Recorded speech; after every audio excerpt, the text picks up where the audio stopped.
What's up, Weirdo Swarm? You are listening to Podagon Infinity, the podcast that opens the door to all things King Gizzard and the Lizard Wizard. My name is Joe, and normally this is the part where my co-host Spencer chimes in and introduces himself, but he is not here today. Spencer is taking some extra time off to spend with his wife, spending time down at the beach together and whatnot before the summer winds down to an end, and I cannot blame him for that. So, fortunately, he is trusting me to handle this one on my own, which is a first for the show, but I think I'll be okay.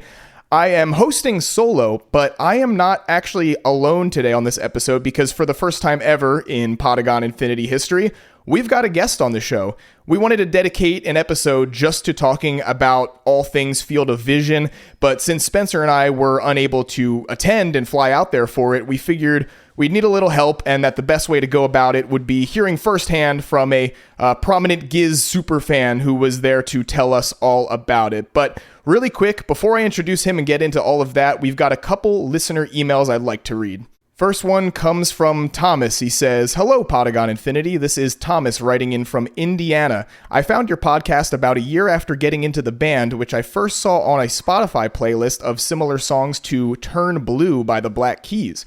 I checked their discography and was quickly overwhelmed, so I decided to start with Mind Fuzz because it seemed to be considered a good starting place. I'm going to have to commit blasphemy and say the album never quite clicked with me despite its catchy riffs, but I was intrigued enough to keep listening until Fishing for Fishies had me hooked.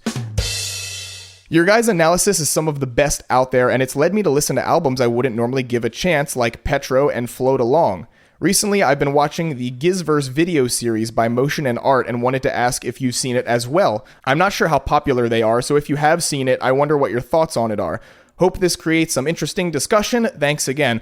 Awesome. Well, thanks so much, Thomas, for the nice words. Glad you found the show, and I've been enjoying your process of getting through the band's discography and finding what you like, figuring out what you don't like, and all that. I have seen that series before. I haven't watched all of it. I think I watched maybe the first one or two episodes of it. I'll have to go back and check that out again. I think there was some cool, interesting background stuff on some, whatever Gizverse things and lore behind the band's music that I might not know about already. So I'm going to dig back into that. I think that would be cool. Thanks for bringing that up, and thank you for writing in. Our second and final message of the day is another email that comes from Jeremy C., who has reached out to us before. Jeremy says, "Hey guys, hope things are going well for you. Still love the show. I know you're music fans, and at least one of you made a comment about age and finding new music, LOL. I've started a Substack where I'll be posting quick reviews and artist highlights in order to keep me exploring new music as I age. If you're interested, here's the link," and he sent that to us. "Last year, I only had 3 new album recommendations, and that bothered me to no end, so I'm doing something to fix it. Regards, Jeremy." Thanks, Jeremy. I'm going to check that out. Obviously, we've talked about stuff like that before, but we're always happy to discover new music. I think, obviously there's so much that King Giz themselves offer us, but it opens the door to so many different musical styles that are out there, and so it's always fun to dig in and find new things. So I'm going to have to take a look at your list there and see if you've got some interesting stuff that we might want to check out as well. So thanks for reaching out once again, man. Really appreciate it. Okay, so that's it for listener messages this week. If you would like to reach out to us, feel free to send an email to podagoninfinity@gmail.com, just like these fine folks did. Or you can also DM us on any of our social media platforms, and why don't you give us a follow as well if you haven't already. We're on all the, big platforms, whatever, so check us out there and reach out to us there if you'd like to. We would appreciate it. Without further ado, let's get our very special guest in here. He was kind enough to accept an invite to chat on our show about all things FOV, and I am very excited to hear about it. Ladies and gentlemen, the one and only Ben Bacon on the podcast today. Hey, Ben, what's going on, man? Welcome to Podagon Infinity. How's it going, man? Good to be here. Happy to talk about Field of Vision. It was a blast. It was the best weekend of my life. Oh, dude, I'm sure. I was following along with you and plenty of other people online that, other people that we've met at meetups and things and whatever, and just kind of seeing everybody's experience and trying to follow along with the live streams as much as I could as well, since I couldn't be there, and that was really fun. Just to start off our conversation here, I'm sure there's plenty of people that might hear this that have no idea who you are and don't know why you're special or why we wanted to have you on as a guest for this show. So, I mean, first of all, you had mentioned to me at one point that when we met at some of the meetups that like I told you about the podcast and you said you might be interested in chatting sometime. So when I thought about the idea of doing an FOV episode, my first thought was like, well, I should see if Ben is interested because I knew you were going out there. So I appreciate you being on here. I'm excited to hear all about it. And just as some background, because this is like information I don't know either, and it might be a nice way to just introduce you a little bit, but I'm just curious, how were you first introduced to King Giz, and like what was it about the band that ultimately turned you into the huge fan of them that you are today? So I actually found King Gizzard around like 2019. A good friend of mine from high school. I used to listen to music with him all the time. I started getting bored of the music I was listening to. I was like, hey man, can you send me any recommendations on music? And he showed me Podagon Infinity and Currents by Tame Impala, and immediately that was like my introduction to psych rock. Yeah, I was in love with both of those albums when they came out, and like at first I did kind of like Tame Impala more, but I eventually went to go and see King Gizzard live for the first time in 2022. I live in Florida, and that was the first time they ever came to Florida in Miami. And after that, I was so hooked. I was like, I need to go and see him again. And then whenever I drove like 8 hours to Atlanta, Georgia to go and see him by myself, after that show, I was like, I'm never going to miss another concert in America ever again. And since that moment, I missed 2 concerts in America since then. And those were like Boston Calling and then night 2 at the Caverns. But other than that, I've been to every single show in America. That is insane. So like the last like 2 or 3 years, you've seen every single US Giz show. Yeah, and I'm on this really good streak right now where I've seen every single show that they put on since the Anthem in 24. So it's like, I think 66 in a row right now. Oh my God. Because I went to Europe to go and see the whole residency tour. And I'm going to go back to Europe in November to do the whole rave tour as well. I was going to say, yeah, so you're going to be heading over for all the rave shows in like the UK and Europe and all that. And yeah. Okay. Any plans to go all the way to Australia for their shows there? Yeah. If I go to every single show, I will hit my 100th show in Australia. Oh, dude. And like that would make me feel really awesome. And I could like actually maybe put it down after that and be like, all right, maybe I can miss a show or two after I did that. Right. But, yeah, I wonder how many people are going to end up traveling from other parts of the country to see them in Australia, because obviously it's really cool to like see an artist in their home country, or especially if you could see them in their home city. And so I think that's a really cool idea, but at the same time, there's so many people like Australian fans that haven't gotten to see them in a while because like they haven't actually played there in a while. They've been touring everywhere else for like the last couple of years. So I have a feeling like, I don't know if those shows are, I guess they're already on sale. I don't know if any of them are like selling out really fast or anything, but I'm sure there's just like a huge draw for people there to be able to see them again in their home country. Yeah, and like especially at Field of Vision, there was a lot of Australians that I was talking to, and they like, I was always so worried about going to Australia, and I told them I don't know if I could do it. I hear it's so expensive out there, and they like reassured me over and over again, like, dude, it's not that expensive. You can make it. The only thing that's expensive is the plane ticket. After that, everything will be super easy. And so I'm probably going to do it. Like, it's in my plans right now. Okay. All right. Awesome, man. Well, I'll be following along and, following your posts and shit on Instagram and seeing if you end up making that happen or not. I'd be excited to hear about that if you do make that work. So we first met and talked at the Philly meetup of the day before the show in Philly this year. It's been like about a month or so now. And Spencer and I saw you again at the New York meetup, and we interviewed you. You were actually one of our interviewees in our last episode, which was like the post-show wrap-up kind of thing with all the people we spoke to at meetups and stuff. So technically you've been on the podcast before, just sort of like ahead of time, not directly, talking to me from home like this. Mm-hmm. But since then, as we said, you've been to every show the last couple years. So, of course, you've been to every show on this year's U.S. tour. So before we get into Field of Vision specifically, just like generally, how has this whole tour been compared to previous times? What are your general thoughts on like the orchestra shows and everything, and how has just this whole tour experience this year been for you in general? So this orchestra tour, it was obviously very, very different than all the other tours that I've followed. And usually I don't say this. I usually always say the last show was the best show they ever did.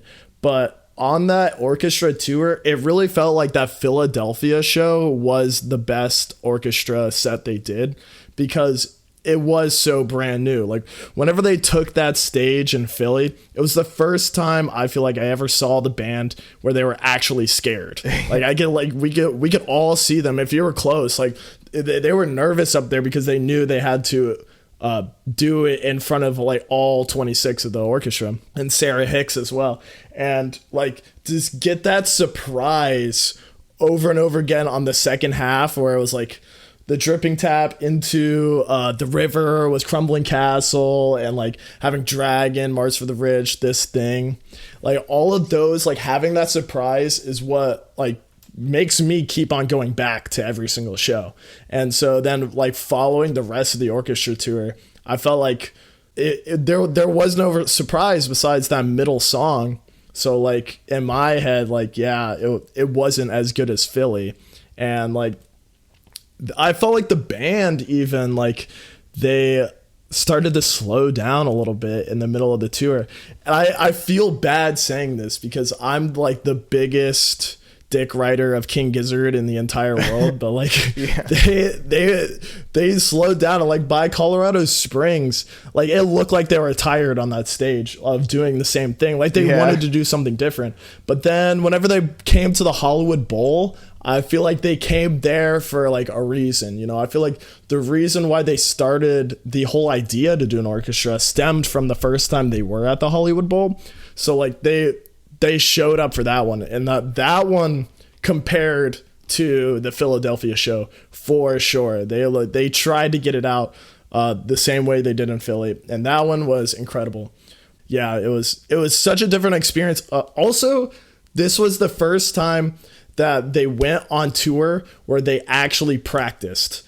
That was something that was really unique, because usually whenever they go on tour, they don't practice beforehand. Like if you listen back to the Anthem or Forest Hills, the 2 marathon sets, you listen to those tracks, dude, they're messing up the lyrics. They don't even remember their songs because they didn't practice from so long before that. And same with Lisbon. Like that set list is like all their classics, and you could hear them messing up. But whenever they came to Philly, like they were so practiced and they're trying to make it perfect, and they did. Like they got it down to a T, and that was really cool to see that. But there was no reason, I felt like, to need to see that exact thing over and over again. If I was a casual fan, I would have only saw it once. I had a really good time. Don't get me wrong; it was really fun each time. But like, you weren't meant to go to the whole tour. Like all the other tours, like right. they play specifically for those super fans that want to show up every single time. Right. And like you said, this was like the first time where they're really rehearsing, and they actually had a set list for all the orchestra shows. So like, yeah, you weren't getting a super unique experience at each one of the shows like you normally would on any of their regular tours. But, you know, I totally get why it had to be that way for the orchestra and for Sarah Hicks to like, like for her to like not go crazy trying to like learn all these songs and write them out for an orchestra and conducting and everything. So it totally makes sense. But yeah, man, I agree that the Philly show was really something special. That was the only one of the orchestra shows that I was able to go to. We also were at Forest Hills Night 2, of course, but that was the only orchestra one for us. And it was just, I was so like glad that, you know, because we're local to the Philly area, and so like I was so excited that tour was kicking off here, and that like we were going to be the first ones to see it and like have no idea what was coming, especially because it did turn out that they were doing the same set every night. Like I feel like it was so much more fun not having a single clue what they were going to do other than playing Phantom Island, obviously. But like you said, every time they busted out another like huge hit, with an orchestra, and I heard so many songs that I really hoped to hear with the orchestra, like especially Crumbling Castle and like The River just fucking like blew my mind. It was just like that was my favorite show of theirs I've been to yet. And I haven't been to an insane number. I think I've seen them 5 times now, but like that was just so special. And as you were saying as well, like they were really well rehearsed. They planned everything out so well. They just like wanted it to be so good and so tight with the orchestra and everything. So just like you could really tell that they worked hard on it, and it paid off, man. It was so good. And but yeah, I think I got everything I needed out of that one orchestra show. I would definitely agree. That was my favorite show that they ever put on as well. Oh wow, really? In Philly.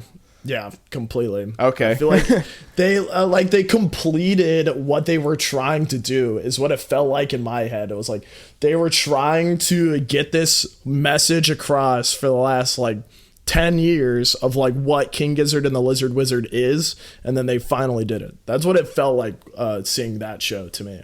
All right, so let's get to the elephant in the room here, the main topic of discussion, Field of Vision.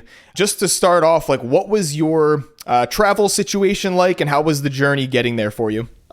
So I drive all the American shows, and I drove in from Denver. I was staying with a friend of mine in Denver, so it was like really only like a 2-hour drive, but I drove by myself because I was in Mirage City, which is like the bootlegger alley. And the friend that I was staying with, they weren't in Mirage City. So like they brought their car to go into the regular car camping. So I drove in by myself. But whenever I got there, it's like 2 hours away in the middle of nowhere. And you don't like, I didn't have any phone service the entire drive there or in the town. Like they don't have a T-Mobile tower in Buena Vista. So like that was like a big struggle of mine. Once getting there, I was like panicking. I was like, I need to contact my friends. I need to tell them where I'm at and to figure it all out. But like I couldn't at all.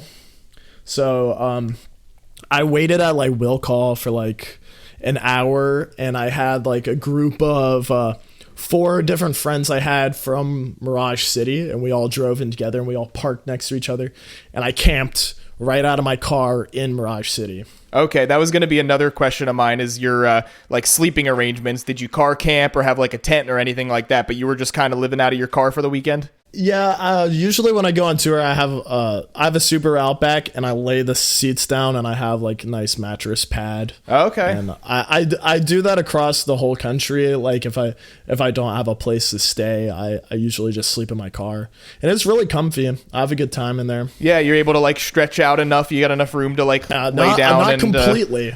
I don't. Not completely. I'm a pretty tall. I'm a pretty tall person, so I can't stretch out completely. But like, I get as close as possible. Okay, gotcha. Well, yeah, it's better than nothing. Better than a lot of other people's car situations. Probably that's good that your Outback's taking care of you there. Yeah. What was your what were your just general impressions as soon as you arrived in Buena Vista and at like Meadow Creek, the venue itself, like just of the land and the environment? Like what was it like as you were taking it all in? So one thing I love to do is I never look at any pictures of the venue until I get there. I like it to be a surprise. I love surprises. Like that's one thing about me. And so I had no idea what to expect, but getting there, it was so gorgeous. Like you're in this valley with mountains all around you. I'm from Florida, by the way. Like I never see mountains except whenever I'm like driving on tour. So yeah, that's like the total opposite landscape from where you live. Yeah, completely. And there's a creek that goes through the whole thing, and then there's like a pond that the creek leads into. And like this creek is crystal clear, and it's super cold, and it's so great. Like that's where I guess you would call it showered the entire time I was there, the 4 days, because the showering at Field of Vision was horrible. The showers were off after the concert.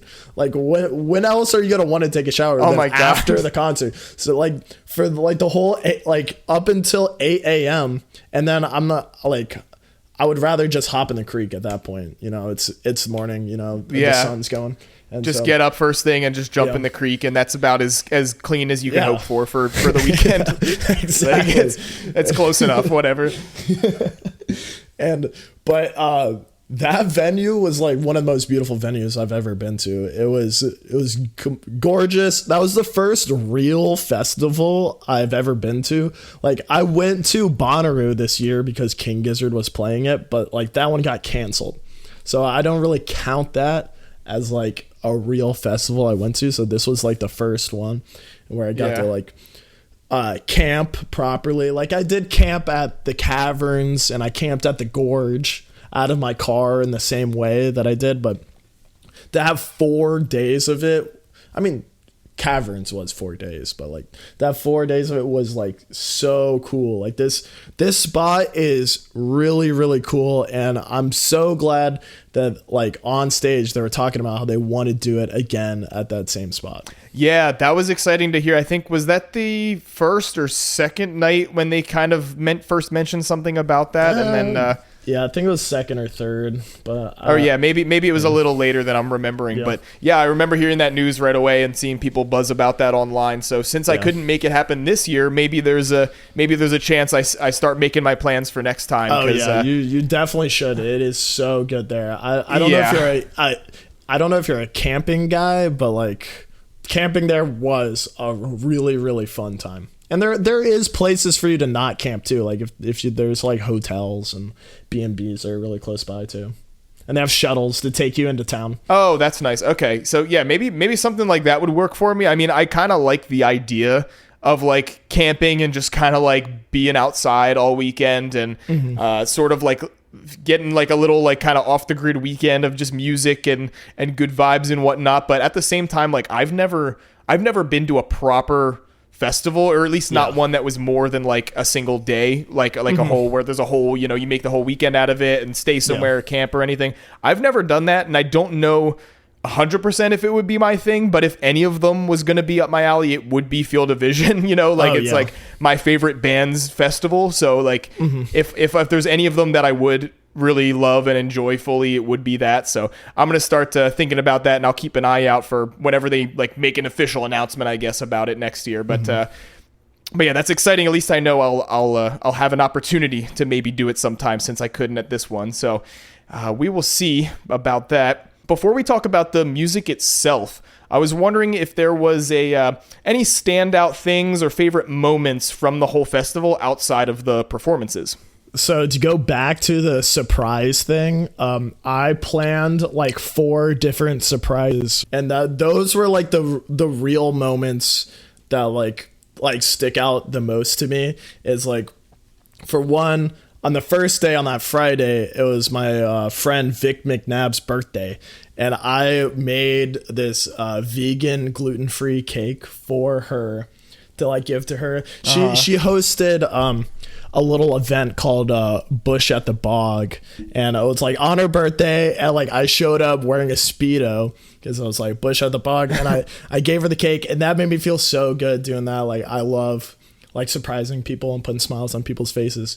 But then the next day was my best friend Danny's birthday, and so I made a different vegan gluten-free cake for him, and then that was really cool because he knew I did the one for Vic, and he was probably in his head like, oh man, I wonder what Ben got me, and I got like an even bigger cake for him, and I was so happy. I was so happy to do that. That made me feel really good. But the big one that made me so happy is I kept this a secret from everybody on the whole entire tour that, well, before I left to go to Philly, I put in my car an entire Darth Vader costume that I bought on Amazon for like $400. And I never told anyone. And before I went in on night 2, I put on the Darth Vader costume and I walked into the concert by myself. And like so many people were coming up to me and be like, oh my God, it's Darth Vader. And they're like my friends that like I've been hanging out with. Yeah, they have no idea. They had no idea. And to be able to get in there and then be able to crowd surf during Gila Monster and Flamethrower as Darth Vader completely in the costume was like the coolest thing to me.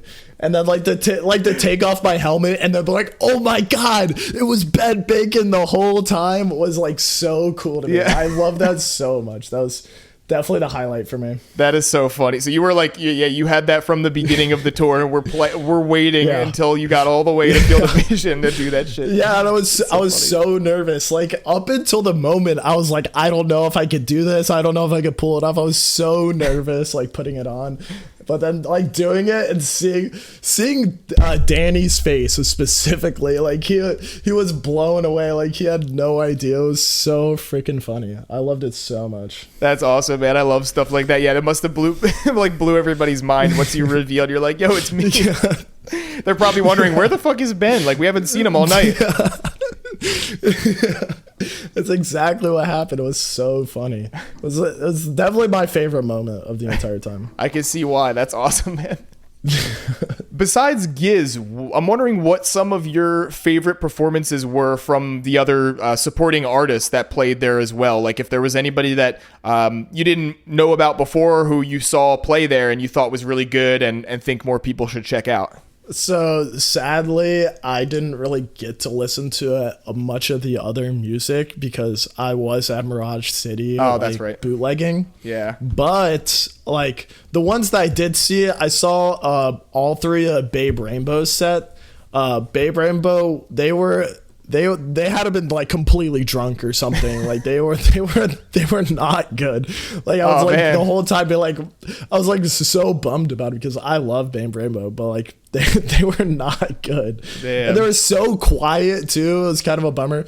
But King Stingray, I've seen every single King Stingray show that they've done in America up until that point, and they got so much better since the last time that we saw them in Europe. Like they must have been jamming with King Gizzard for a while in between the Europe and this one, because like they got a lot more jammy, a lot more psychedelic, and it was so cool. Like the set that they did after Giz on night 3, where all of King Gizzard basically walked in and like played with them, like that was definitely the most incredible moment that wasn't Giz in live music.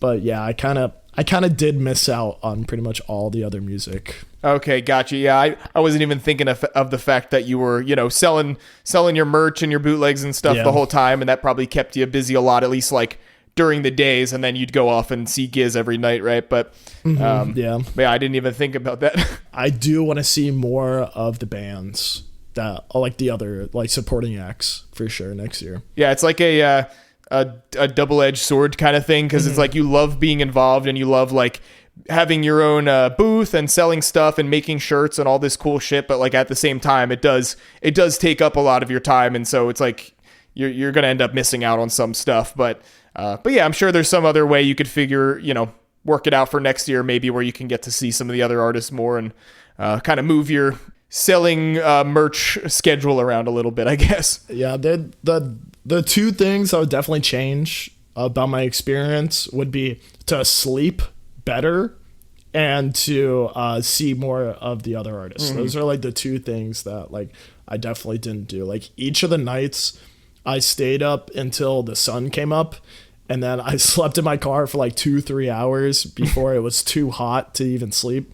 And so like that is like something I'm definitely going to fix for next time.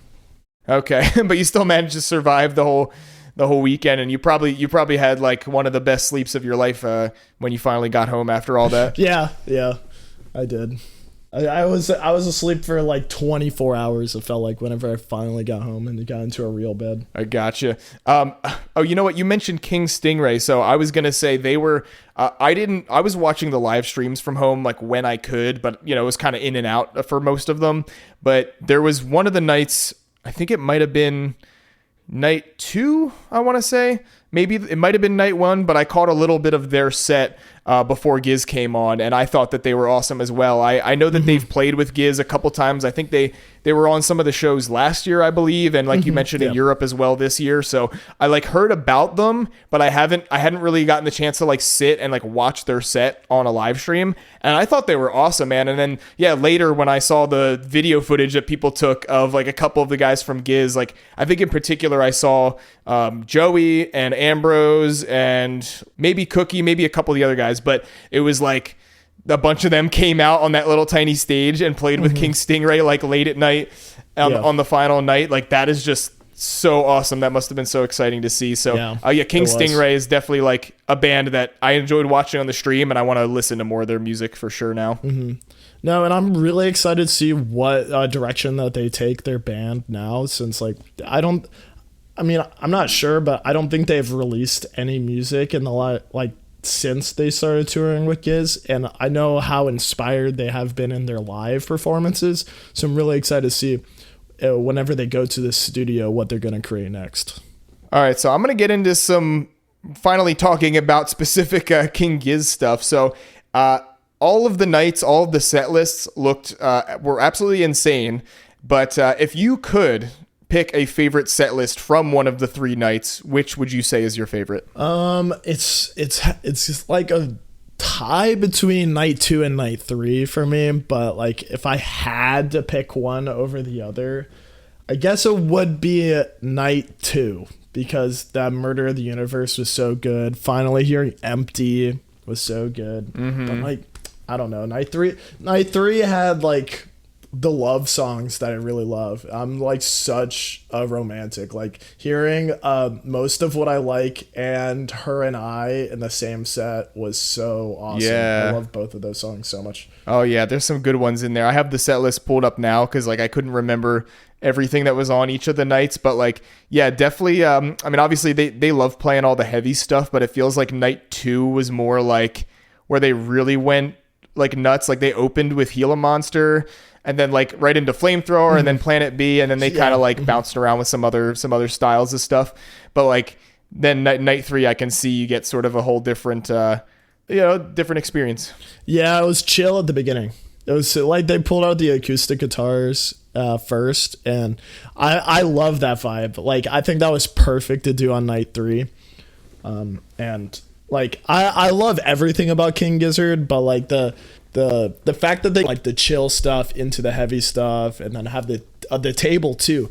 Oh my god, Nathan got so much better at field of vision. It like they improved it immensely since 24, and like they were getting better in Europe, but they got so much better for field of vision. All the songs that they put on the table were so cool. Like finally hearing Kepler 22B in America, I love that song.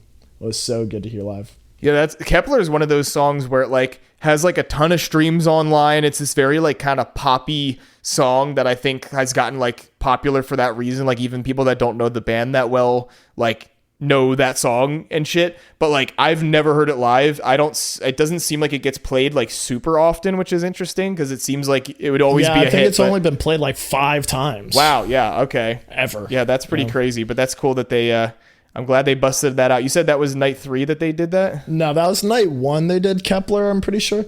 Yeah, that was the first time they ever played it in America. Oh, wow. Okay, I didn't realize that either. It was the second time I ever heard it, because they played it in Athens. Okay. And I was there for that one. Yeah, just in general, like all 3 of the nights set lists, like were all special for their own reasons. I mean, there were so many like heavy hitters every single night. Obviously, they have so much music, such a catalog at this point to pull from that like it's rare that you ever get a show where it's like there's not a bunch of big fucking banger songs on the set. So in particular, I think it was the first 2 nights. Yeah, it was the first 2 nights I watched most of on the live stream. Night 3 I didn't catch because it was Sunday night, and like with the time difference, it was even later here, and I had to get up early for work the next day and stuff. So I totally missed that one. I have since gone back and watched some clips from it, but those first 2 nights were insane. I am particularly jealous of like the Hantayumi suite from night 2. So good. With just like that. That's definitely a dream thing for me. I want to hear that whole thing in person someday. I always tell people this, or like I've mentioned it on the show before because I just think it's funny, but like the first King Gizzard song I ever knew was Vomit Coffin, which is like really random. But like I think it's because my one friend Nick, who's like the one that really got me into the band, he was into them for a little while before me, and I think just kind of played that song like out of context from the rest of the album just because it was like it's kind of funny on its own as just this like one weird track. So like we used to just listen to it all the time, and it was just like this sort of almost like inside joke with our friend group where we would just play Vomit Coffin. But then like later down the road, when I finally got more into the band and like actually was going through their discography and listened to that whole album, I'm like, okay, like there actually is like there's like a whole story, there's like a whole narrative going on here. It's not like this one-off weird fucking song. So so that like that album in general, but especially like that one weird song, just always has a special place in my heart because it's like the first Giz I ever heard. Oh, and I love the Murder of the Universe suite too, and they made it special. They only done it like 3 times, I feel like, where they started off with Welcome to the Altered Future instead of starting at Digital Black. Yeah. So they do the entire suite, and they started it with the table too. And it is so cool every single time. Like we get to hear the beginning of it, and like we're gonna get the whole entire thing. I absolutely love that suite. It's my favorite suite that they do, where they do the whole entire thing. Yeah. I mean, if they did all of Altered Beast, I think that would be my favorite, but they've never done the whole entire Altered Beast suite. Yeah. I know in Forest Hills Night 2, they did Altered Beast 4 or Altered Beast and Alter Me 4, I think. But which I mean, in my opinion, is the best part of it because it's just like it's like the longest. Has the most like changes in it and everything. So like the ending part of it is the best. So I was happy to hear that. But like I wouldn't be mad if I heard the whole. I wouldn't be mad to, like I would love to hear that whole album live, like, the entire thing. But yeah, I think the Hantai Yumi suite itself works really well for them to play that whole chunk live because like each song isn't that long, so it doesn't take up like it's not like it takes up half a show to do that whole suite. It's not too long, and I do love when they actually start with Welcome to an Altered Future because it just like gets you super hyped up and you know what's coming, and then Digital Black kicks in and it's just heavy as shit and just like nasty and gritty, and like I love that song so much. That's one of my big ones that I haven't heard live yet that I'm dying to. Digital Black for sure. But yeah, I was going to mention, so on night 3 of Field of Vision, they did a drag night where all the guys on the band were all dressed up like in dresses and makeup and whatnot. I think Joey had like fishnets on and like little shorts, and he had a shirt that just said like cunt on it or something. So they were all dressed up, and they've done this before at certain shows, and obviously a lot of the audience participates as well, and in the whole drag night. Did you by chance participate and dress up for that at all? Yeah, I got in fishnets as well. I had a fishnet shirt on and with a little skirt. Nice. And then I had all my makeup done. I love doing drag. I love putting on my makeup, even if it isn't for drag night. Like that's just something that like I love to do. But it is always so fun to see like what creative things come up with. And there's a lot of girls who were doing the opposite, dressing up like guys and like drawing beards on their faces, and that was so funny to see. I love seeing that. There was one person in particular who's like one of their pages that we follow on Instagram and stuff, but that was I'm forgetting her name and her account name. Maybe you know her, but she had a whole character of Dale E. Blues and had like a fake mustache and stuff. Shan. Yeah. Okay. Oh, that's her. Okay. I was like, I know I've like seen her before and like whatever, but I thought that was a great, clever idea to make like a whole character out of it for the day. Yeah. I wish I did. You're supposed to come up with your drag name, and I didn't come up with a name. Like we were discussing if it was like going to be Benita or something, or Bethany.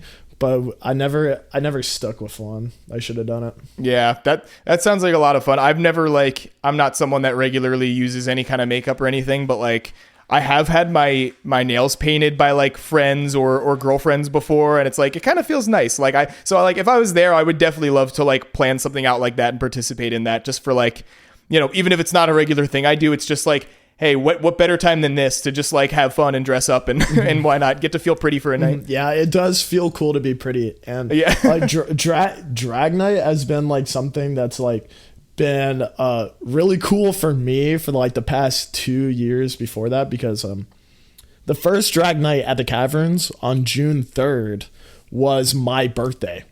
And then they made the next year that they played on June 3rd, they made it drag night again. And I was like, so cool to be like, oh my God, every June 3rd for the foreseeable future is going to be drag night. Yeah. But then they changed it for Field of Vision to where now night 3 is drag night. Okay. And, I still think it's a lot of fun. Like, don't get me wrong. I wish it was on my birthday every day, but like I'll take it for Field of Vision. Yeah. So you think that's going to be a regular thing in future Field of Visions? Like the last night, they're going to do that again? I would hope so. Yeah. Like that. Yeah. I really do. I think it's so cool that they do that. Yeah, that was a lot of fun. Another thing here that this was actually one of the things that Spencer wrote that he wanted to ask about. To many people's surprise, there weren't any live debuts at Field of Vision. There weren't any bust outs of songs that have never been played live before. But they did play Empty on day 2, which was one of those songs that I think it was the first time they played it in like 10 years or something like that. So that was a pretty big one. Probably the closest thing to like a bust out you could say of all 3 nights. Do you think in future years that they'll be more adventurous with set lists or include a few more like off the beaten path songs at future Field of Visions? Yeah, that was one thing that like I kind of expected of them to do, was to do more bust outs, which but like I definitely 100% believe the next time I Field of Vision they will be. Like, I think the band is about to take a completely different approach to what they have been doing with their set list. Like, so like for the past like since 2022, like starting in 2023, they've been just trying to make sure that all the new albums that they are able to play every single song's live. And except for Change, they didn't really do that with Change, sadly. Yeah. But I think that they're gonna slow down with their writing, and they're going to focus more on making the live experience better. That's something that Stu has said in interviews before that he really wants to do. That the output of amount of albums is gonna stop, but like he wants to go back into his discography and play songs that he hasn't played before, and really switch up the set list a lot more. And that's something that I do expect them to do the next time I Field of Vision.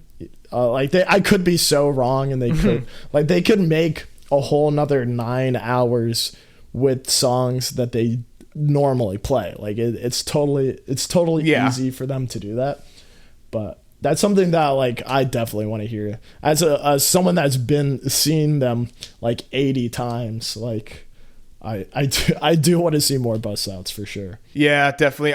I hope that's the case, and I think that's a totally fair like path for them to take, like slowing down on the writing and album production a little bit, but like digging back into their discography and playing more songs that they've never played live or rarely play live, because they just have so much to pull from that they know the fans would be hype as hell to hear live. Like obviously there's certain albums like you mentioned, Change, and also like Butterfly 3000. Yeah, there's so many songs that have never been played off of that. Like obviously they do Shanghai sometimes. Yeah, and Interior but other People, than that's it. And Interior People, that was they just debuted that for the first time like last year, I think, right? Yeah. So like that's a newer one that they started playing live a couple times. But like the biggest one that me and Spencer have talked about a lot from that album, at least, like a live Catching Smoke with like everybody loves that song. Everybody wants that, right? Yeah. Like that's like I think they could do that really well on like a mix of like a couple guys on the table and then like at least one person on the guitar or something, like, and kind of have a mix of like rock and table for that song. I think would be sweet. So hopefully that's one that they know we all want to hear really bad, and like can work that out. I think Stu has said before that like a lot of that album for a long time they weren't sure how to make it work live, but I think with how much of experience they've gotten with the synths live now with Nathan and everything, like I think they're getting towards the point where they could totally pull off like any of those songs and it would be cool as shit live, even if it was much different than the actual recorded track, if they do it in like a totally new way, which they obviously do with a lot of songs. But yeah, that's one I'm dying to hear more of, that album. Yeah, no, I think because they had to do the whole orchestra tour before Field of Vision, like it didn't allow them to be able to practice bust outs before Field of Vision. Like, we only heard them sound check on that Thursday. And they actually did sound check one song that they didn't play. They sound checked Presumptuous, and they didn't play it. And that was a little sad because I love that song and I've missed it. I feel like the last time they played it was Red Rocks in 23, and that was so good. Like I love that one live. But yeah, I think when it comes to like BF3K, I think I hope at least with this rave tour coming up in November that they feel like they could practice playing the songs from that album there and then bring it with them the next time they tour. Yeah, we'll see. Maybe there'll be, I'm sure there's going to be some weird stuff. I mean, they're doing an entire like mini tour run of only rave shows. So like if anywhere this year was the place for them to bust out something from that album, or, you know, any of their other like do other more weird electronic versions of rock songs or whatever, like I'm really excited to see what comes of that. And I do you know off the top of head, have they already said, are they going to be live streaming all those shows as well, or do we not know yet? I don't know, but I really hope so. I feel like you know, the Heaps Keen film crew, I know they would love to do it. They absolutely love filming, so I know and the band loves it too. Like King Gizzard loves it, so it's really up to the venues whenever they film or not. And like the only reason why they didn't do it with the orchestra is because like to get all of the orchestra members on board for that is like kind of a lot. So right, I guess they would need like clearance from everyone in the orchestra, from the venue. Like it would be like a whole thing. Like they can't just do it because they're sharing the stage with all these other people. It's like they can't just do it and it's fine. They kind of, you know, maybe need permission or like written consent from everybody on the stage. So I'm sure that's probably a big part of why it just wasn't something they could make work. But they did live stream the Forest Hills Orchestra show, right? That was the only one. Yeah, I do believe that was the one that they like. I think they had to pay a lot of money to do it, but I think they did it. Okay, so they're like, we'll just do this once, but we're not going through this for every one of these shows. They'll get back to that once it's just them again. So yeah, I hope they do it one more time. Like I hope whenever they go to the Sydney Opera House, or whenever they do the Prince Albert Hall in London, I hope one of those two, like they choose to pay the fee and get the recording of it, because not having a recording from any of the orchestra sets that are like official stems is a little bit of a bummer. I want to listen to it back so bad, especially Philly. Yeah, I've been that's something I've said a bunch, is like I'm waiting patiently for like the official like board mix stems to come out. Like I so badly, there are some online. If you look at like the Giz Tapes website, they have a bunch of the shows from like people in the audience that had their own little recording setup and tried to get something decent, but it doesn't compare to having like the real deal mix right from the board. So I'm patiently waiting to be able to listen to that show in the best possible quality again, and would love a bootleg vinyl of that show big time. So we'll see if anybody once those mixes come out, I'm sure there's plenty of people that are going to get right on that of making their own bootlegs of it. So I'm excited to see what happens. So I kind of mentioned earlier how like I've never been to a proper festival like this, like a whole camp out weekend festival kind of thing. So I'm curious, like for people like myself who have never done that and, you know, aren't sure if it'll be their sort of thing, what would you say to convince them and me that it's totally worth going to and that they should do it next year? So, like I said, I've only ever been to one other festival, and that was Bonnaroo this year, and it got canceled. Right. That one was an overwhelming amount of people. Like, there was so many people there. But at Field of Vision, like, I was expected to feel overwhelmed, but I definitely wasn't the entire time. Like, the campground was so easy to navigate. It's small enough to where you're not going to feel lost at any point. You're always going to know where you're at. And like everybody that goes to King Gizzard that I've met, at least, is such a happy soul, and like they want to help you. And I feel like you could be best friends with anyone. So like and they're all there for the same reason. Like going to any other festival, like you could be like parked next to someone that's like there for like the complete opposite reason as you, but like at Field of Vision, like everybody is there for King Gizzard and the Lizard Wizard, so everyone there is going to be so cool about it. I think it's a great beginner festival to go to. It's a very fair price. The security was really, really cool. Everyone was really nice. Like I definitely would, like, if you're on the edge about going, you should definitely go. It is a lot of fun. All right, awesome. Good to know, because like I said, I've not been sure if it's my sort of thing, but like if any festival would be my thing, it's this one. Yeah. So, and I have a friend, I was actually in Colorado in June for the first time, and I loved it out there. And I think that was part of the reason I didn't go, because it was like, I just went out there and like, I didn't have any more like time off I could take from work, and like spending the money on flying back out there or driving, which would take even more time. But I think next year, maybe I can plan another trip around it. I have a friend that lives in Colorado Springs. That's who I was visiting and staying with when I was out there. And so, I could plan a whole thing around it, maybe with some other friends. I don't know if they'd be down to go to Field of Vision with me, but at least I could we could go out, hang out at my buddy's house, just kind of like chill there, and then I can make my solo journey out to Field of Vision or whatever.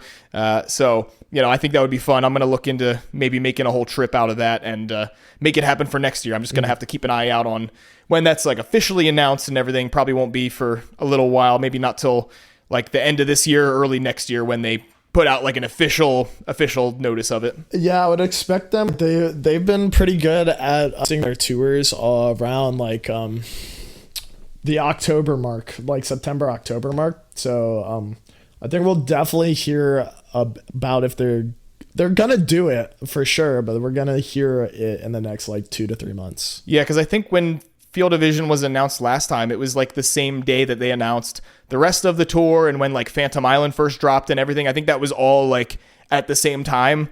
So yeah, it was like pretty far in advance. So I think it would be maybe just a couple more months, and then we'll get all that. I'm sure they already, like, by the time this Field of Vision happened, they probably already have like a lot of it worked out to happen again. I think they knew it was going to be like a hit and go so well. So so yeah, and I don't know if they said this either, but I assume it would be like the same venue again and the same like all of that, because it seemed to just be a perfect setting for all that. Yeah, no, I was really worried for a while that they were going to take a hiatus after this Australian one, but like they got up there multiple times on this tour and said like, yeah, we know we made a whole album about how much we miss our families and we miss our wives and we miss our kids, but every single time we take the stage and we see the same faces over and over again, it like brings so much out of us to want to come back and do it again and again and again. Right. So I definitely do feel like they're gonna for sure tour next year. I might take a while.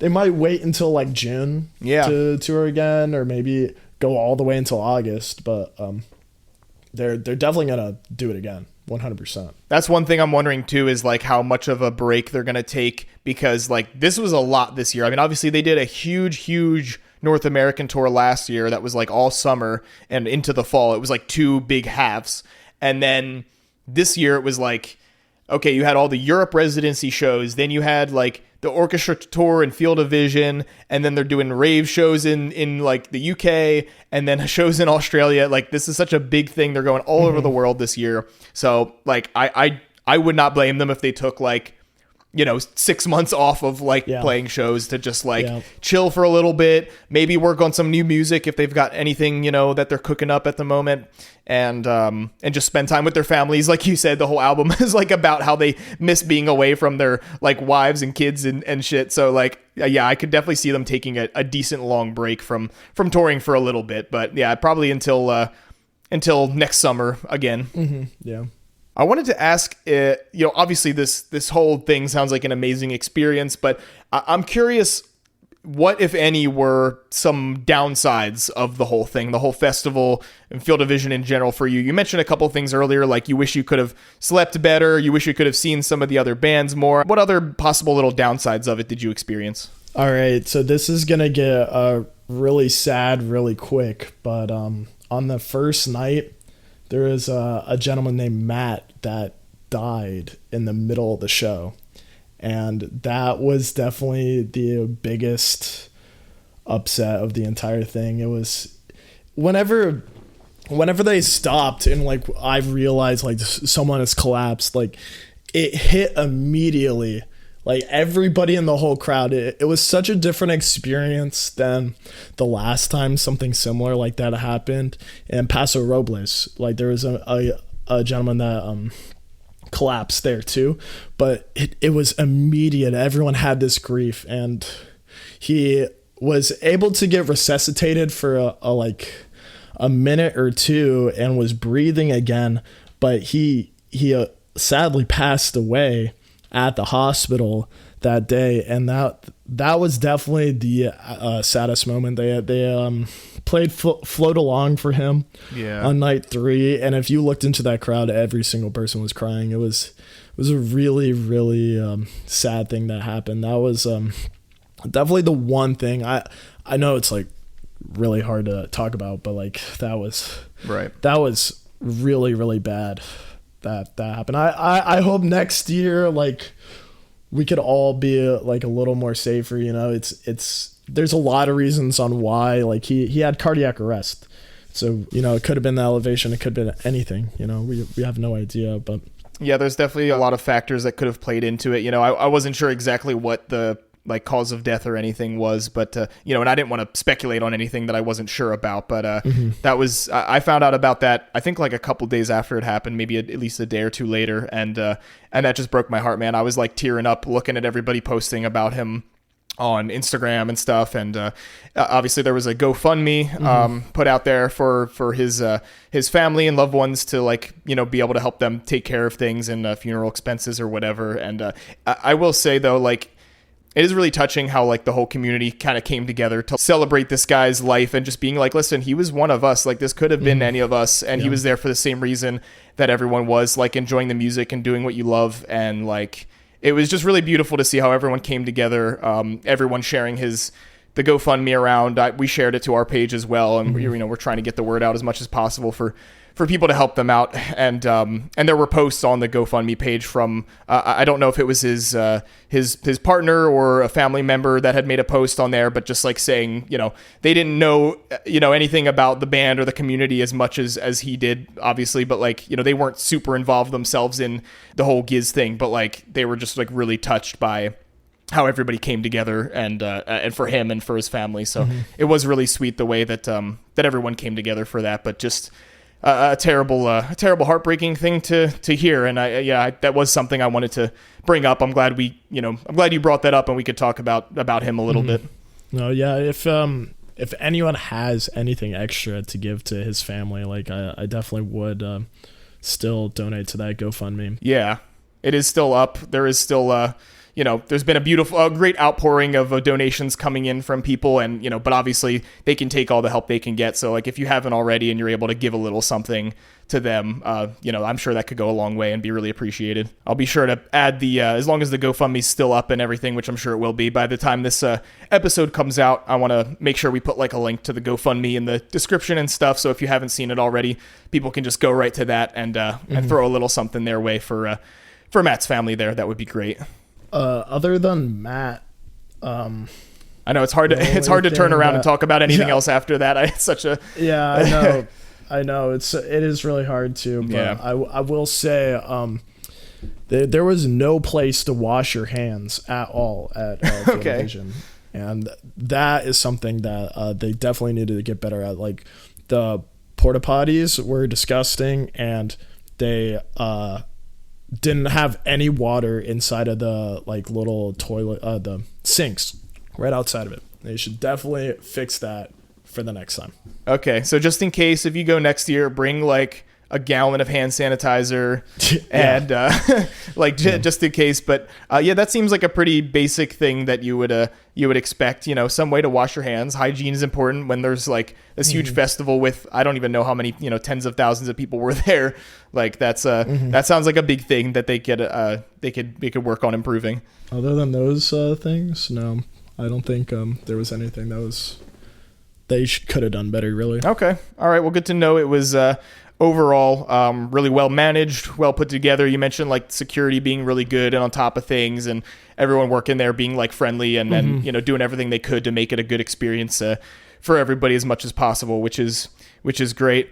This is kind of a silly thing to bring up after like touching on a heavier topic, but I just had this one this one little thing because I saw it on your Instagram story, and I figured, okay, why not? I'll have this as a question for the backstory of this photo. But you posted this photo on your story. Like, I took a screenshot of it because I wanted to remember, and it was a few days ago, earlier this week. It was a photo of you posing in front of a big camera. I'm not sure if that's I know there's a guy, Picture Man Bob, that was like everywhere taking photos on his like medium or large format, you know, old film camera that he had. But there's this photo of you in I'm assuming maybe that's the Speedo you mentioned earlier that you were wearing that's when you were swimming and stuff. Okay. So there was like you doing kind of I don't even know how you describe the pose, but you know, a little like finger on your lip, little like sassy like pose in your Speedo and nothing else for the camera, and you just put you wrote "ask me how I got here" on this. So I figured, okay, well, I should ask you how you got here. So what's the backstory of that? That was just from you like swimming and all that? That was right after I delivered the cake to Vic on her birthday at the Bush of the Bog event, and I was running around to everyone trying to get people to eat this cake, and I was soaking wet with the cake that was already destroyed by our hands, and I was just running up to people being like, eat this cake, it's vegan and gluten-free, and no one was eating it. Obviously they were so scared by me.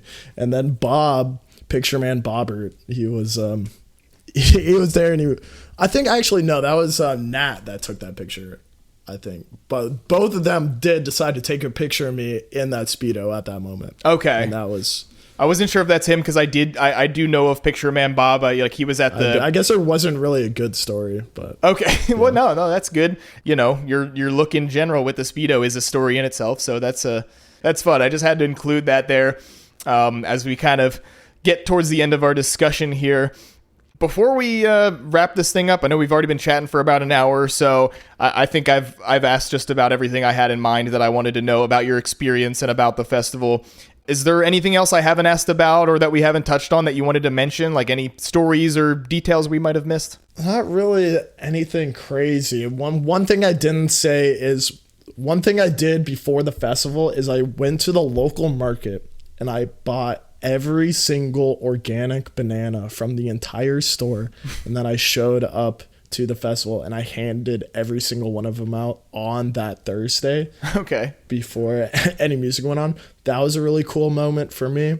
I think whenever the members of King Stingray came out to with the didgeridoos to play on Rattlesnake was really cool. Yeah. That's something I cannot wait to listen back to. I cannot wait for that. That was incredible. Yeah, I remember catching some of that live and being really excited when the couple guys from the band came out to join Giz and brought out the didgeridoo. I think that was like the final song on night 2, yeah. Night 2. Okay, yeah, so that was how they ended it. That was I think I caught most of, if not that whole stream, and I remember seeing that. That was really awesome. I like seeing the intermingling of the different bands, and like would love to see more of that next year too, of like bringing other artists on stage. Like if there's other artists performing that know Giz's music well enough and can come out and like sing or jam with them on a track, I think that's so much fun to see. Gets everybody really hyped up. Yeah, everyone all the time is always talking about how Billy Strings is gonna come out and play with them. And like they were doing that all day on Sunday. Like I probably heard it 100 different times when people